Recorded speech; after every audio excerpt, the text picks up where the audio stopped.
La liquidación no es un acto, sino un proceso. Es un proceso. De hecho, la ley 17 habla del proceso de liquidación de la cooperativa, a menos de que la directora en un acto administrativo haya resuelto, pero tiene que tener un fundamento legal, más allá que una serie de hallazgos, porque sí es cierto que pueden haber incumplimientos y pueden haber hallazgos graves que obliguen a la institución a tomar una decisión tan difícil como es la liquidación. Lo único que yo espero es que todo lo que está pasando tenga un sustento legal. Exactamente. Todo.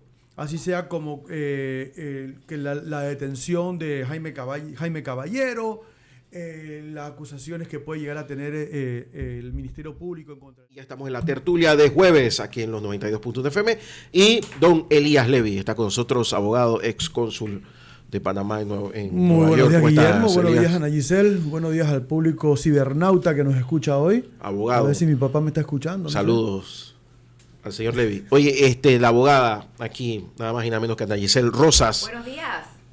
Ex diputada, y por primera vez voy a decir que ex directora del IPACOP. Hoy te conviene. A sacárselo del currículum. Dice que viene toda la Hoy voy a toda la audiencia para sacarlo acá. del currículum. Pero antes de interrogar con luz, una luz así a Ana Giselle, yo quería aclarar una cosa. La gente de APEDE, los amigos de APEDE me aclaran, porque yo estaba estos días diciendo que pidieron una cosa, porque a mí me mandan un mensaje y me dicen, oye, que queremos mandar un vocero para hablar de la derogatoria de la cárcel social. Y parece que APEDE está en todo lo contrario. APEDE piensa que la ley del Seguro Social es la correcta y que el gobierno nacional debe llevarla adelante como tal y que se hicieron las consultas correctas, pero yo no sé eso porque yo no tengo al vocero al frente. Parece que la persona que me escribió me lo escribió mal y para colmo el vocero no vino y el tipo no me dijo tampoco que no venía. Entonces, ¿tú dijiste las cosas incorrectamente o qué? No, yo dije lo que me mandaron. Pero no era lo que ellos querían decir. No era lo que ellos querían decir. Entonces, claro, yo sé, a ver, lo que pasa es que el problema es allá, ¿no? Pero yo también creo que APEDE es una organización importante de la sociedad panameña y no debe quedar en el aire que su posición es una diferente a la que realmente tiene. Habrá faltado una coma, un signo, porque No. él quería venir a hablar sobre la protesta la que persona tiene la derogatoria. que lamento mucho que le haya pasado porque seguro hoy lo van a usar el piso de trapeador con él. Lamento que lo haya escrito porque ojalá, es que si hubiera venido el vocero habría aclarado y ya. Pero como Guillermo, no esto es importante. Ayer pero yo bueno, estaba, era para aclarar, así que saludos a Yulia de Santi y a su junta directiva. Esto es lo que hemos hablado en las últimas semanas con respecto a la ley 462. Ayer yo estaba en una mesa. Oye, allá habían viceministros, exministros, gente de nivel intelectual, empresarios, y había una diferencia. Había gente que decía una cosa sobre la ley y otros que decían otra.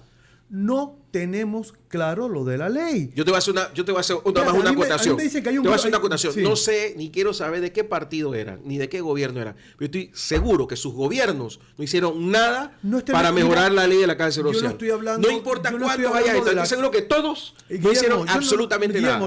Entonces ahora vienen a cuestionar una ley en la cual ni siquiera se atrevieron. Fueron lo suficientemente cobardes como para decirle a su presidente. Y no estás enfocándote en el fondo. No, es que me molesta que ahora todo el mundo sabe. Todo el mundo es técnico el lunes en la mañana. En el fondo de todo es que hay una falta de comunicación. Yo quiero saber si mi hijo va a tener que... ¿Por qué Nito no hizo nada? ¿Por qué Varela no hizo nada? ¿Por qué Martín no hizo nada? Es una irresponsabilidad. Yo no estoy criticando la toma de decisiones. No me venga ahora, yo sé mucho.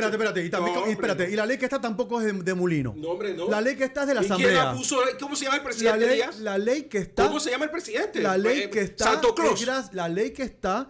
Fue un proyecto de ley del gobierno nacional, del ejecutivo, que presentó a la Asamblea. Que lo dejó Nito hecho. No cambies el tema, no lo desvíes.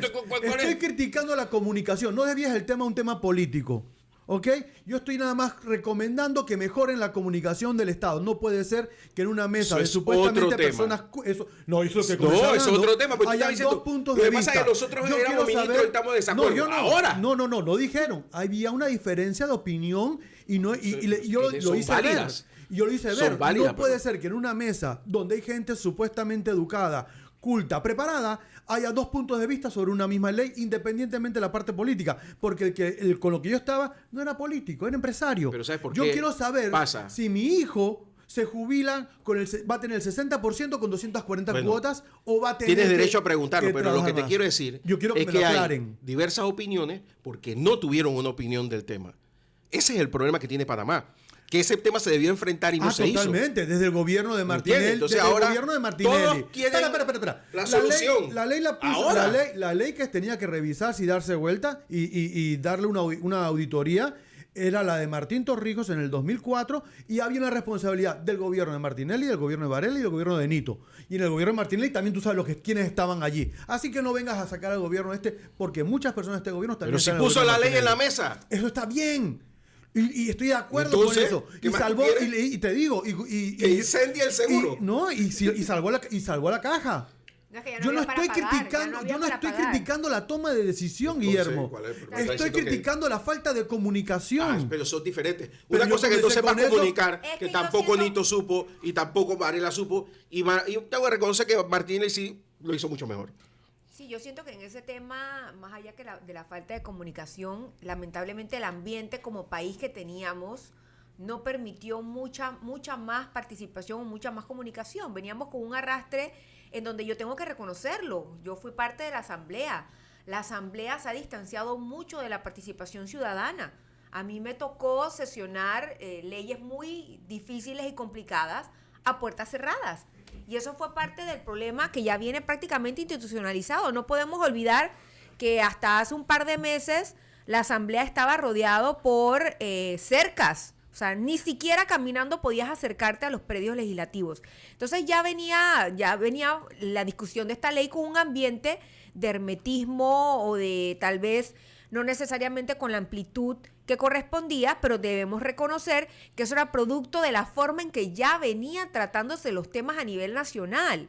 Entonces sí, hubo meses de discusión y debate, se le presentaron reformas, pero yo también coincido que en este punto, más allá de debatir si la ley es buena o no es tan buena, que puede mejorarse, es si estamos cumpliendo el procedimiento como democracia para enfrentar los temas sensitivos del país. Eso me lleva, y disculpa que te interrumpa, Ana Giselle, ya después que calentamos la antena aquí, Elías y yo. Me encanta. Para meterle candela a Ustedes esto. encárguense de eso. Ya después que hicimos ese trabajito de preguntarte, porque tú fuiste directora de IPACOP y ahora mismo hay una persona que está pidiendo asilo político, que está refugiada, que es Saúl Méndez, y que pidió asilo, según él, porque, y según dice Adelita Coriat, no solamente fue a Bolivia, la de Bolivia fue a varias embajadas, hasta que la de Bolivia... Pero le fue en la abrieron madrugada puerta. que hizo esa gestión. Estuvo toda la noche en eso. Dice que saltó la cerca. Estuvo toda la noche. Carrera No, con fue a obstáculos. varias embajadas, fue a varias, lo relata de Adelita Coriat. Y el punto aquí es que él hace esto porque después que se hace el anuncio de la directiva de los directivos de IPACOP, se da la primera allanamiento en San Miguelito, donde ellos tienen su sede, y luego, entonces, tienen información de que va a volver a haber otro. Entonces, ahí es donde el hombre va. Entonces, yo he escuchado temas de procedimiento. Ahora le voy a preguntar a Elías sobre el tema legal de lo que pasó con Caballero, pero me gustaría preguntarte a ti, porque si hay alguien en este país que le dio vida a IPACOP, fue Ana Giselle Rosa. Antes de Ana Giselle, y no es porque es mi amiga o que la conozco, sino porque de verdad yo ni sabía que hacía IPACOP. Yo no tenía Sí. ni idea. Y Era él estaba en el gobierno. la Yo no sé. cenicienta del gobierno. Imagínate que yo no sé quién estaba en IPACOP en el gobierno que yo tuve. Así que así estamos. Y tú le diste vida a eso. Y digamos que de allá para acá ha tenido un poco más de merma en cuanto a proyección. Pero hoy por hoy, IPACOP noticia. da problemas. El tema cooperativo se ha complicado. Y a mí, primero te quiero preguntar qué tan legal ha sido todo. Y segundo, si hay alguna participación del sistema financiero panameño. Porque antes de llegar la plata a una cooperativa, pasa por un banco. Exacto. Y por lo que estaban hablando, era mucha plata. Bueno, lo primero que hay que entender que el IPACOP se rige por la Ley 17 de 1997. Es decir, que ya es una ley que tiene sus buenos años por delante. En segundo sentido, las cooperativas como empresas no deben perseguir un fin lucrativo. O sea, las cooperativas son empresas de lo que llamamos a nivel solidario. Entonces, aquí en Panamá, de manera muy natural, desde los tiempos de los americanos, que se traen los credit union, que son el inicio de las cooperativas aquí en Panamá, la intermediación financiera ha sido uno de los elementos más importantes del desarrollo de las cooperativas en nuestro país. Cooperativas como la del Educador panameño, Copeduc, han robustecido y han apoyado mucho la gestión de muchos educadores. La cooperativa de los médicos también, por mencionarte algunos. La de los prácticos del canal. Son cooperativas fuertes. Y en este sentido, pues, nosotros debemos reconocer que el IPACOP como institución no ha contado con el respaldo ni los recursos suficientes para enfrentar los retos de este crecimiento de la intermediación financiera. Yo escuchaba las declaraciones de la directora y ella mencionaba pues el tema de que la cooperativa de Suntrax no estaba cumpliendo con algunos temas importantes como el manejo del riesgo, precisamente tenía que ver con una serie de depósitos o capital que tenía la cooperativa en donde aparentemente pudo haber habido una triangulación de fondos.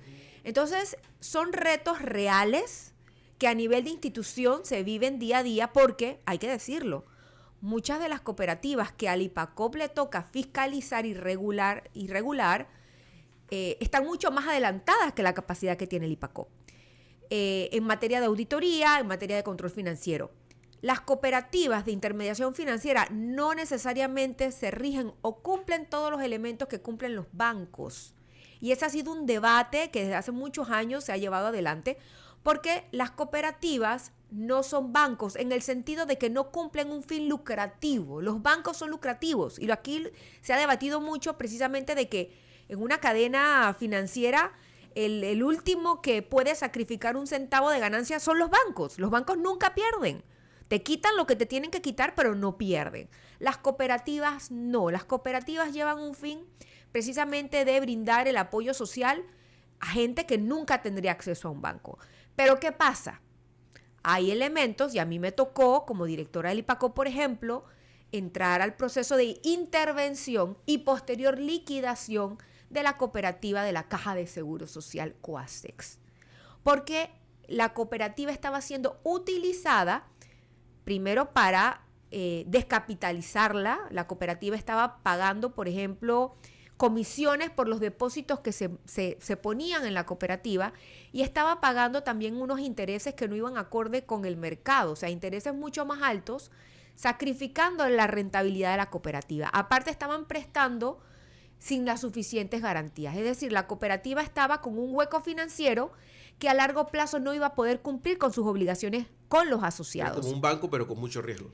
Mucho riesgo. Entonces, en ese sentido, el IPACOP, en el caso de la cooperativa de Coasex, entró primero en un proceso de intervención. ¿Eso qué quiere decir? Que se designa un interventor que cumple como un administrador y adquiere también todas las facultades de la junta directiva en coordinación con el IPACOP.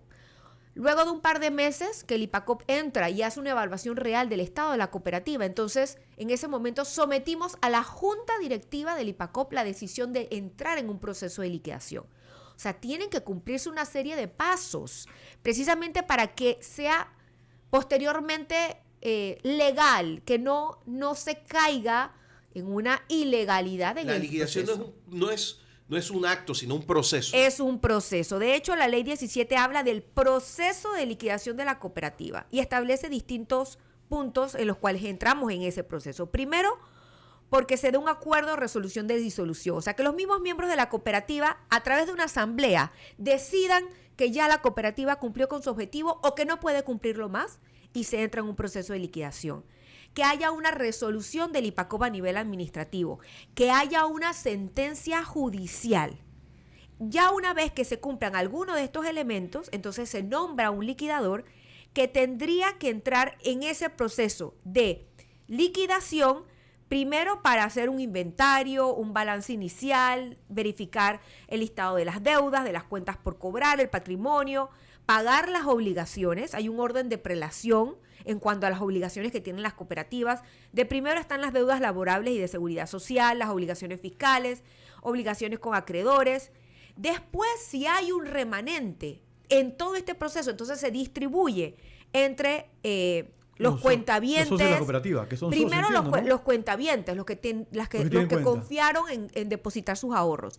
Y de último, entonces, se entra a distribución del patrimonio, que sería lo que los asociados pusieron dentro de la cooperativa. Entonces, cuando ya se ha hecho todo este trámite, se procede con la cancelación de la personalidad jurídica de la cooperativa. Pero acá fueron directamente anularon la personería. Es que eso es lo que no tengo la seguridad, no tengo la certeza de que si ya está cancelada la personalidad jurídica o si se ha entrado en este proceso. Yo siento que eso es importante que se aclare porque a menos de que la directora en un acto administrativo haya resuelto, pero tiene que tener un fundamento legal, más allá que una serie de hallazgos, porque sí es cierto que pueden haber incumplimientos y pueden haber hallazgos graves que obliguen a la institución a tomar una decisión tan difícil como es la liquidación, pero sí debe cumplirse con ese trámite y ese procedimiento. Efectivamente, para que si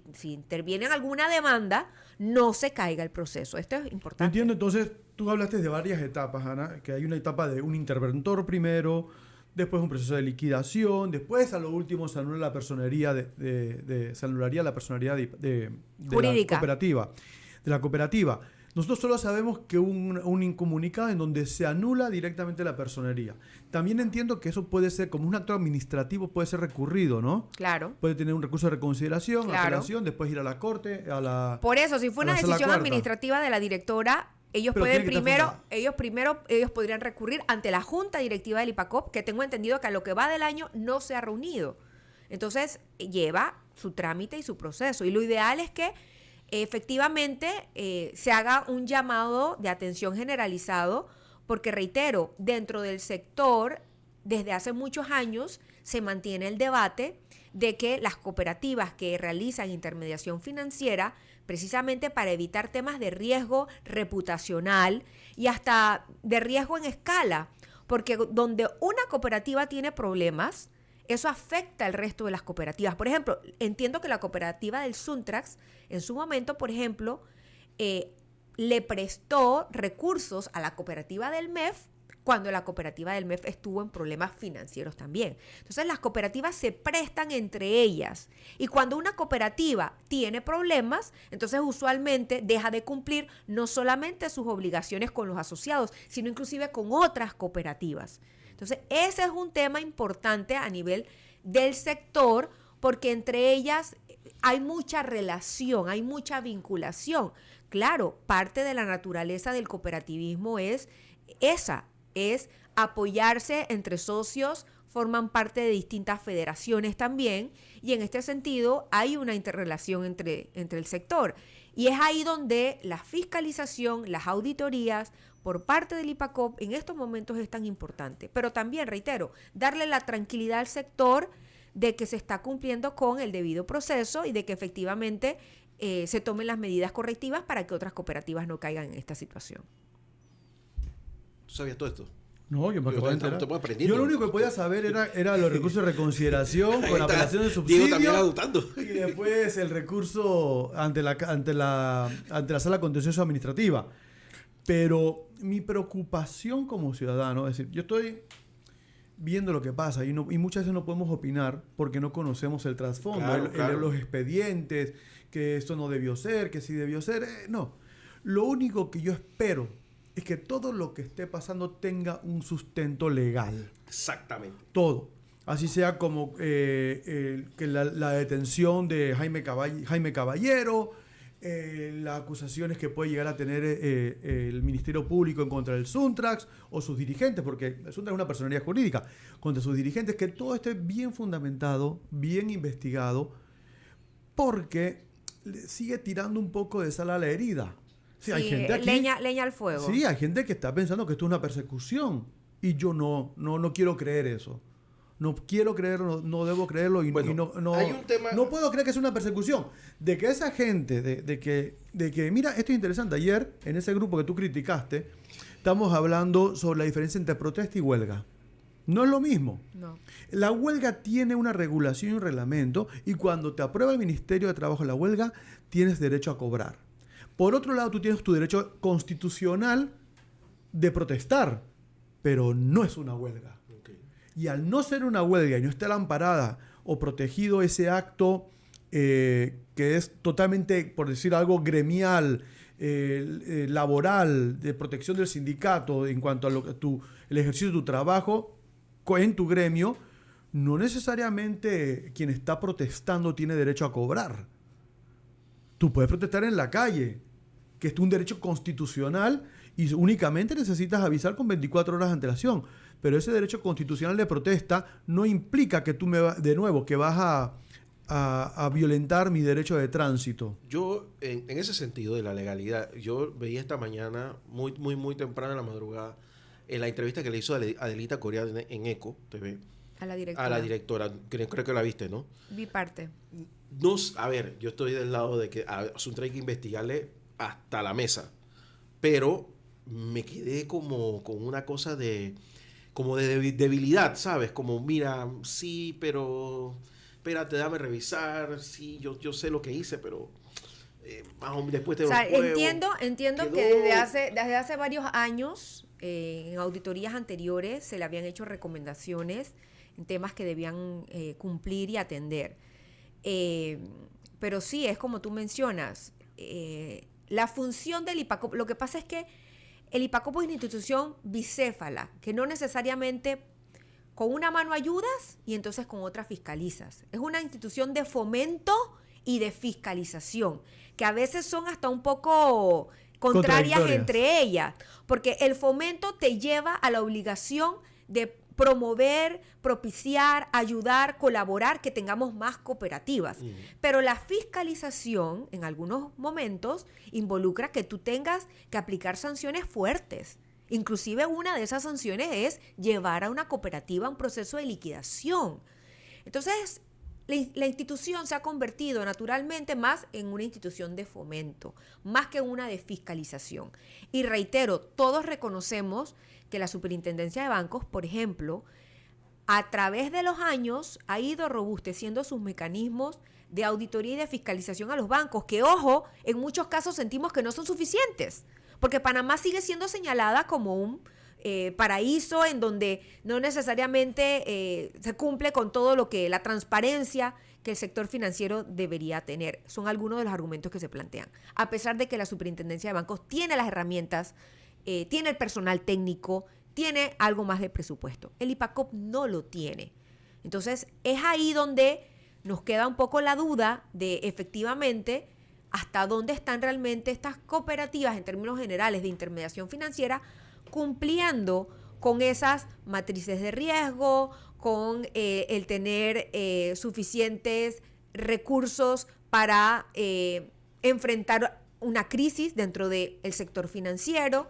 Y es ahí donde lamentamos que a lo largo de los gobiernos, lejos de ir fortaleciendo a una institución como el IPACOP, y tú lo mencionabas, Guillermo, yo salí en el 2013, se ha ido debilitando. Entonces, por supuesto, el debilitamiento de la institución de fomento también es el debilitamiento de la institución de fiscalización. Va en las dos vías. Entonces, no sabemos si esos hallazgos han sido tan delicados que han obligado a la institución a llevar adelante este proceso. Plantearlos bien, porque lo que no quiero es que pase lo que plantea Elías, que va a que por una investigación o una acusación débil termine Suntrack y todo su componente victimizado. Bueno, para darte una idea, cuando a nosotros nos tocó entrar en el proceso de intervención y liquidación de la cooperativa de Coasex en el 2012, y todavía en el gobierno anterior, el viceministro Amelgor del MEF fue el que terminó entregando los últimos 10 millones de dólares que habían pendientes para el pago de las aportaciones. O sea que fue un proceso que llevó más de 10 años. Entonces, sí tiene que cumplirse con todo el trámite porque estamos hablando de cooperativas que manejan millones de dólares. No estamos hablando de que son 5 reales. Y en donde mucha gente confió en depositar sus recursos ahí. Porque también es importante aclarar que no necesariamente en estas cooperativas se reciben aportes de sus asociados o de los miembros del Suntrax. Es probable que se hayan recibido fondos de terceros que confiaron en depositar sus recursos en las cooperativas. Y es lo que pasa en la mayoría de ellas. Entonces sí, ahí confiamos en que se esté siguiendo pues todo el trámite, todo el procedimiento, porque como bien mencionas, la afectación a una cooperativa no es solamente el Suntrax el que se ve afectado, todo el sistema se ve afectado porque hay un riesgo reputacional y en donde la gente entonces comienza a cuestionarse realmente si las cooperativas están cumpliendo o no. Y siendo el IPACOP una institución de fomento, entonces al no cumplir con el proceso podría estar atentando contra su mismo funcionamiento, contra su mismo propósito, que es promover que tengamos más cooperativas, que tengamos cooperativas más fuertes y por supuesto la función importante es que cumplan con la ley, ¿no? La verdad es que escuchándote, yo espero que hoy el presidente plantee un poco Yo más. me imagino que parte de las preguntas que van a hacer en atención a eso, ¿no? A la situación. Es qué tanta base se tiene, porque ya te digo, estamos hablando de temas dedicados. A ver, todos sospechamos que un sindicato que tiene 18 cuentas de banco, algo está pasando ahí. Y más la cooperativa, más esto, más lo otro. Y otra de las preguntas, si le van a dar salvoconducto a Saúl. Sí, se O sea, lo otra... No, yo te lo digo. No, tienen que dárselo. Se lo van a dar ya. No sé si lo han pedido. Cuando Bolivia tiene que darlo. Bolivia... Cuando Bolivia le diga a la Cancillería, le hemos dado el salvoconducto. Ayer tengo la información que de no era un perseguido. Ayer dijeron que él no era un perseguido político. En lo que lo pueda montar en el avión, se va. Ayer dijeron que no era un perseguido político. Sin embargo, quien decide si consideran que es un perseguido político es Bolivia. Que no lo ha hecho, por alguna razón se ha demorado. No. Mandaron las cosas, todo el expediente o la carta. No, pero fíjate que cuando la ex primera dama de Perú se fue a asilar a la de Brasil, que ahí se coordinó todo, en lo que llegó, o sea, mientras el marido estaba en la fiscalía que le estaban leyendo los cargos, la acusación, la sentencia, perdón, ella llegó a la de Brasil y terminaron de leerle la cosa al hombre y ya lo estaban metiendo ahí en el carro para el aeropuerto. Porque fue expedito.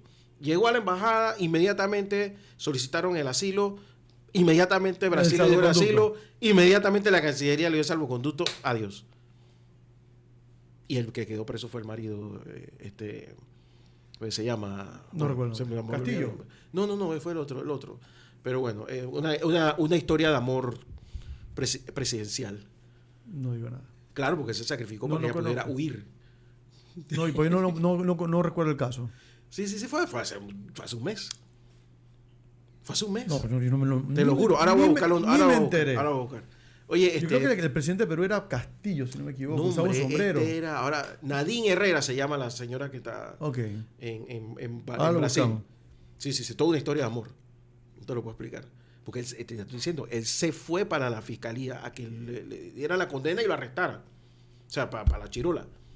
Mientras que ella iba camino a la de Brasil. Cuando preguntaron dónde está la señora Nadine, no, ella se refugió en la embajada de Brasil. No, ¿cuándo pasó? Acaba de pasar. No, también está conversado, me imagino. Por supuesto.